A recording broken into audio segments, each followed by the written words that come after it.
గారు, నిశ్శబ్దంగా ఉంటే ఆ నిశ్శబ్దాన్ని తక్కువ అంచనా వేయకు.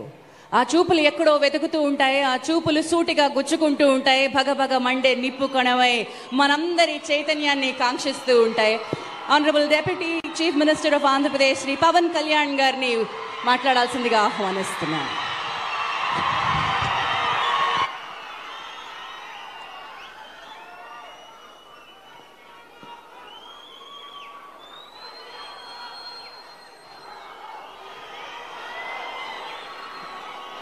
తెలుగు ప్రజలందరికీ,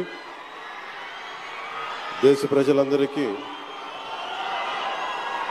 ప్రతి ఒక్కరికి పేరు పేరున విశ్వావసు నామ తెలుగు సంవత్సరాది ఉగాది పర్వదిన శుభాకాంక్షలు. అలాగే రేపు రంజాన్ దినానికి సంబంధించి కూడా ఇస్లాంని పాటిస్తున్న ప్రతి ఒక్కరికి నా హృదయపూర్వక శుభాకాంక్షలు తెలియజేసుకుంటున్నాం. ఈ జీరో పావర్టీ P4 పాలసీ కార్యక్రమానికి ఇక్కడికి వచ్చినప్పుడు ఒకటే ఆలోచిస్తూ ఉన్నాను. సరిగ్గా సంవత్సరం క్రితం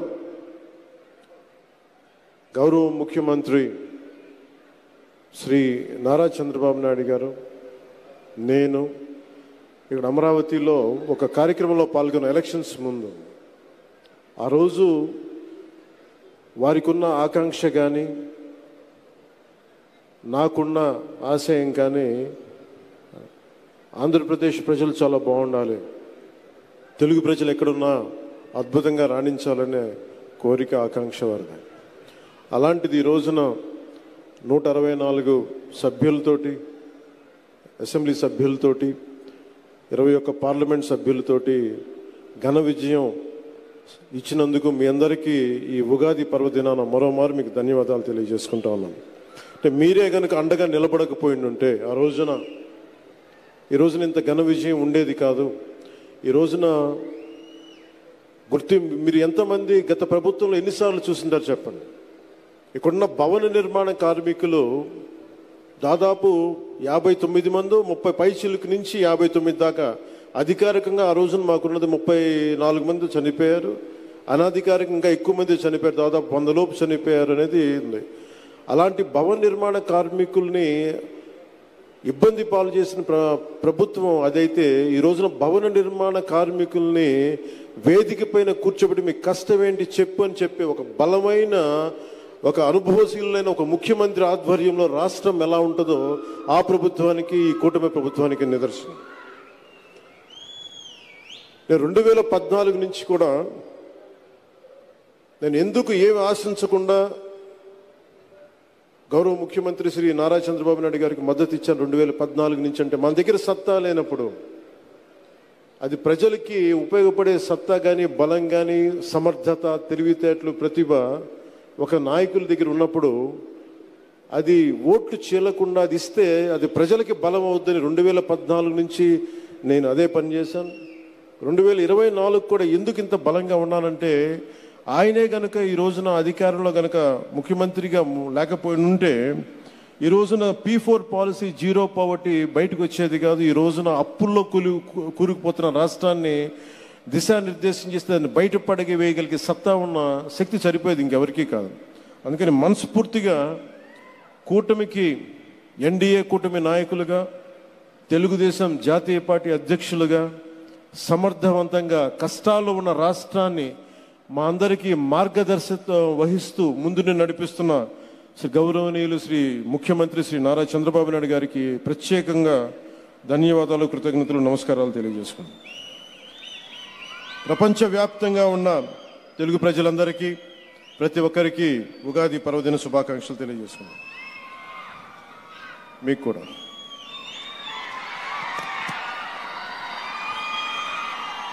ఈ P4 గురించి నాకేమనిపిస్తుంటే, P4 అంటే డబ్బులు ఇచ్చేయడం, అందరికీ ఒక ఆలోచన ఉంటుందేమో. P4 అనేది చాలా చాలా కీలకమైంది. ఇది ప్రభుత్వం ఉంటుంది, పబ్లిక్ ఉంటుంది, అలాగే ప్రైవేట్ వ్యక్తులు ఉంటారు. అలాగే ఇవన్నీ ఇంతమంది కలిస్తేనే పార్ట్నర్షిప్. ఇది ఇప్పుడు ఈ మనకి దీంట్లో చాలామందికి సగటు మనిషికి ఇక్కడున్న వేదిక పైన ఎవరు కూడా చల్మలశెట్టి సునీర్ గారు కావచ్చు, గోయంక గారు కావచ్చు, లేదంటే మన కృష్ణారెడ్డి గారు కావచ్చు, గౌరవ ముఖ్యమంత్రి నారా చంద్రబాబు నాయుడు గారు కావచ్చు, వేదిక పైన పెద్దలు ఎవరైనా ఉండొచ్చు, ఇక్కడ ఉన్న చాలామంది విశిష్ట అతిథులు కావచ్చు, ఐఏఎస్ అధికారులు ఉండొచ్చు, ఎవరికైనా సరే చదువుకునే సమయంలో ఎదుగుదామనే సమయంలో అందరూ చిన్న గ్రామాల నుంచి వచ్చిన వాళ్ళే, చిన్న చిన్న రాష్ట్రాల మారుమూల కుగ్రామం నుంచి వచ్చిన వాళ్ళే. కానీ వాళ్ళకి ఏముంటుందంటే ఎవరో ఒకరు సలహా ఇచ్చేవాడు కావాలి.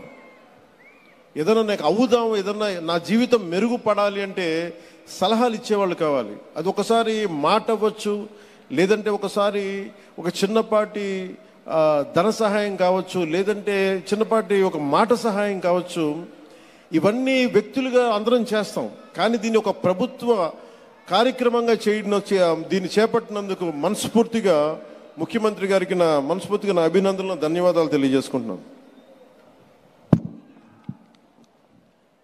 ఈ ఉగాది మన రాష్ట్ర అభివృద్ధిలో ఒక చారిత్రాత్మక రోజుగా నిలిచిపోతుంది. స్వర్ణాంధ్రప్రదేశ్ 2040 చేరుకునే దిశగా పేదరికాన్ని పూర్తిగా నిర్మూలించేందుకు జీరో పావర్టీ P4 పాలసీ అనే ఈ గొప్ప కార్యక్రమాన్ని ప్రారంభిస్తున్నందుకు మనస్ఫూర్తిగా ధన్యవాదాలు తెలియజేస్తున్నాను. దేశం మొత్తం గౌరవ ప్రధాని శ్రీ నరేంద్ర మోదీ గారి నేతృత్వంలో వికసిత్ భారత్ 2047 లక్ష్యాన్ని సాధించే దిశగా ముందుకు సాగుతుండగా, అదే దిశలో గౌరవ ముఖ్యమంత్రి శ్రీ నారా చంద్రబాబు నాయుడు గారి నేతృత్వంలో మన రాష్ట్రం స్వర్ణ ఆంధ్రప్రదేశ్గా రూపుదిద్దుకుంటుంది. ముఖ్యంగా 10 సూత్రాలు ఒక ముఖ్యమైన సూత్రంగా జీరో పావర్టీ నెరవేర్చేందుకు ఈ P4 పాలసీ అమలులోకి వచ్చింది. P4 public private people partnership అంటే ప్రభుత్వం, ప్రైవేట్ రంగం, ప్రజలు కలిసి పనిచేయటం, సామాజికంగా అంటే చాలాసార్లు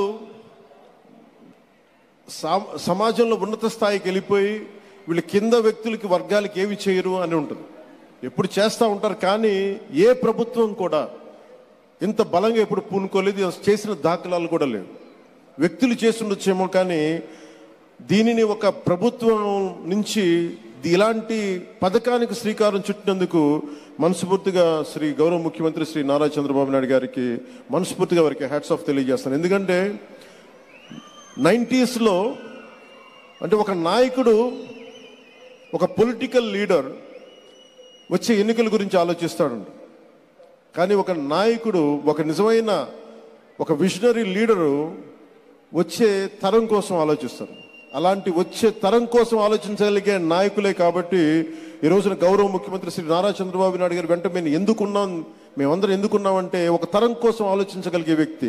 ఇప్పుడు ఒక తరం కాదు, 2-3 తరాల కోసం ఆలోచించే వ్యక్తిగా ఉన్నాం. అందుకని వేదిక పైన ఇక్కడున్న ఈ బంగారు కుటుంబం, ఈ పాలసీకి ఉన్న వాళ్ళందరూ చూడండి, చిన్నపిల్లలందరూ ఇంకా ఇంటర్ చదువుకుంటున్నారు. వీళ్ళందరికీ నాకు పరిస్థితి బాగలేదు కానీ నా బిడ్డల పరిస్థితి బాగుండాలని ఏ తండ్రికైనా ఏ తల్లికైనా ఉంటుంది. వారికి ఎలాంటి చేయూతనివ్వాలి, ఎలాంటి సలహాలు ఇవ్వాలి, కొన్నిసార్లు ఆర్థికంగా కావచ్చు, కొన్నిసార్లు ప్రత్యేకమైన పరిస్థితులు కావచ్చు, ఏమిస్తే బాగుంటుంది అనేది ఈ నలుగురు కలిసి మనకి అటు ప్రభుత్వం తరపు నుంచి, అటు ప్రైవేట్ రంగం నుంచి, అటు ప్రజలు కలిసి పనిచేయటం, ఇది చాలా చాలా ఒక గ్రేట్ ఇనిషియేటివ్ మనస్ఫూర్తిగా. అది అంటే దాదాపు 1,70,000,000 మందిని ఈ కుటుంబాలని విశ్లేషిస్తే దాంట్లో 1,28,00,000 కుటుంబాలని దీని ప్రాథమిక మన జాబితా తయారు చేస్తే దీని నుంచి 30 లక్షల కుటుంబాలని ఎంపిక చేసి గ్రామ సభల ద్వారా దీన్ని నిర్ధారిస్తున్నారు. అలాగే అన్యాయంగా ఈ పథకాలకు లేకుండా తొలగించబడిన కుటుంబాలను గుర్తించి అన్ని సవరణలు చేసేందుకు ప్రత్యేకంగా ప్రణాళికను రూపొందించారు. తుది జాబితాలో 28 లక్షల కుటుంబాలను, మొదటి జాబితాలో తుది జాబితాలో 28 లక్షల కుటుంబాలని ఎంపిక చేస్తాం. దాంట్లో భాగంగానే ఈ రోజున మన ముందున్న వేదిక పైన ఉన్న ఈ బంగారు కుటుంబం రిసైపెన్స్. ఎవరైనా సరే ఎన్టీ రామారావు, మన నందమూరి ఎన్టీ రామారావు గారి దగ్గర నుంచి కానీ ఎవరైనా సరే కింద స్థాయి నుంచి వచ్చారు. ఇందాక కృష్ణారెడ్డి గారు మాట్లాడుతూ ఎదుగుదలకి దగ్గర దారి ఏముండదు, నలగాల్సిందే. కానీ నలిగేటప్పుడు నాకు నేర్చుకోవాలి. ఇక్కడున్న మత్స అండి ప్రకాష్, ఇప్పుడు మత్స ప్రకాష్, నేను చదువుకుపోయినా పర్లేదు, మా అక్క చదువుకోవాలి, మా అక్క ఎంబీబీఎస్ చేయాలని ఎంత గొప్ప ఉద్దేశం అది. కానీ ముఖ్యమంత్రి గారు ఆలోచిస్తుంది, నువ్వు కూడా నలిగిపోకూడదు, నువ్వు త్యాగం చేయాల్సిన అవసరం లేదు, నీకు మేము అండగా ఉంటాం, నీకు అండగా ఉండటానికి మేము ఆలోచిస్తున్నాం అనేది ఒక సదుద్దేశంతో చేపట్టిన కార్యక్రమం.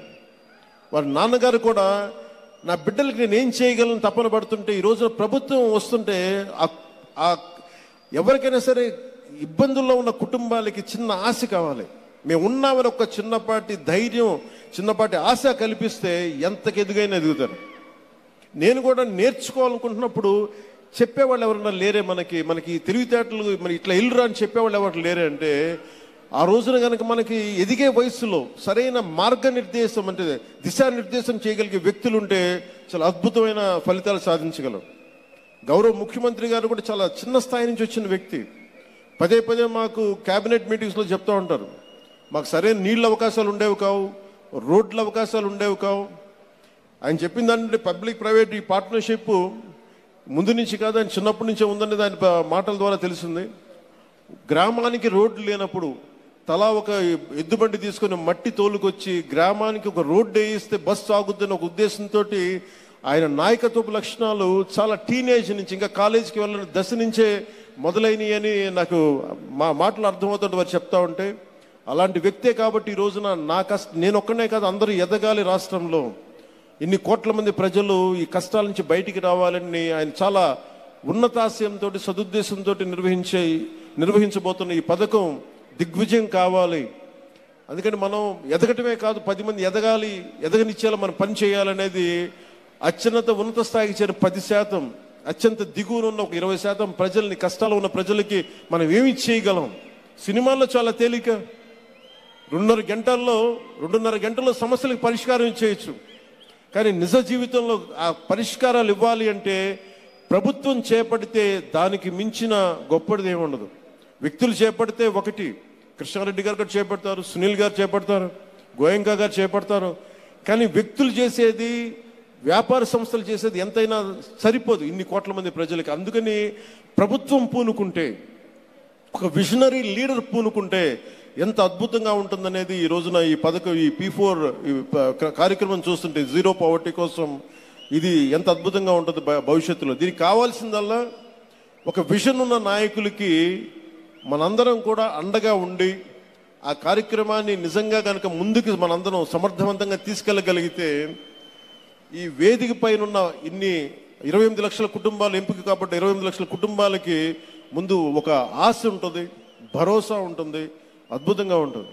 ఈ ప్రభుత్వం ఈ రోజున మీరు చూడండి, వేదిక పైన ఉన్న వాళ్ళు కష్టపడి వచ్చారు.